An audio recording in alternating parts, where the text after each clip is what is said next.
Hey everyone, Jared James Nichols here, and I want to talk about one of my songs called Easy Come, Easy Go, and how essentially I could take a vocal line from that song, play it on the guitar, and it really takes both parts to the next level. There's also something, since I am a fingerstyle player, using my thumb to kind of keep that drone, keep that rhythmic bass note, it really adds a cool depth and effect to essentially create melodies, create riffs, and honestly just to like rip licks over that, and you don't need a bass player. You almost have your own contained rhythm section. So I'm gonna play you that lick from my song, and with that you're gonna hear that vocal melody transferred to the guitar. It's in the key of E, so I'm using that open low E string up here in this pentatonic box, and here's that lick.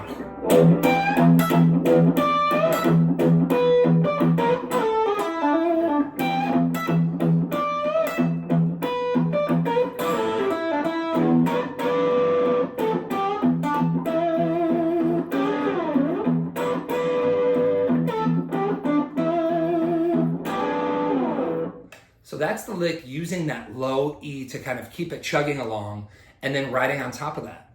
And what's so cool is this is a technique I feel like that's been around forever. I mean, going back to some of my biggest blues heroes, everyone from Lightnin' Hopkins and Guitar Slim to guys like John Fogerty, using that more in modern times, even as far up now as players like Dan Auerbach and the Black Keys.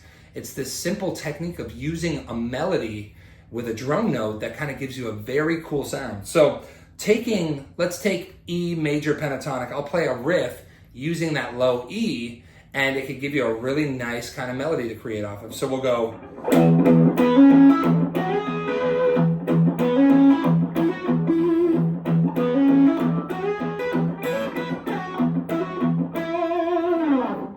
And it's something that's very fun. You have to start to train your brain in a way that you can kind of isolate it. It's almost like it could be like a poor man's Chet Atkins, right? It's having that. I would suggest you start out with the bass note, 1, 2, 3, 4. And then on the 1, you add a top note. 1, 2, 3, 4, 2, 2, 3, 4.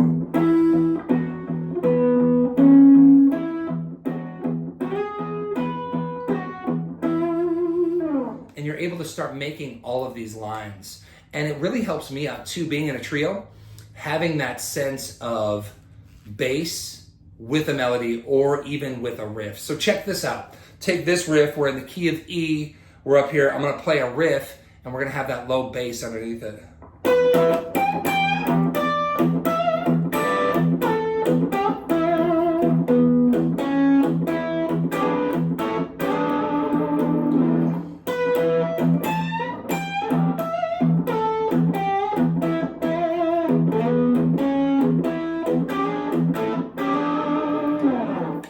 It's fun. You can start to isolate rhythms. You can do shuffles. You can do more fast-paced stuff. You can even do ballads like that.